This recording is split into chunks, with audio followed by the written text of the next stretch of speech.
is sweet or Mother's Day Pastor. I will say Happy Mother's Day to all the mothers in the world. Mothers is a blessing from God that no one can replace. A mother is the most adorable, noble person in this world. Mother's Day is a day to show love and honor to our mothers. Mothers noble relatives that they were.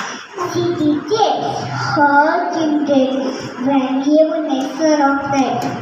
We can never pay mothers for the sacrifices she makes, and it's impossible to do so in anything. A mother is a picture of sacrifices and dedication. We should always take care of our mother and never do such a thing that may hurt her. Thank you. Happy Mother's Day to all of you.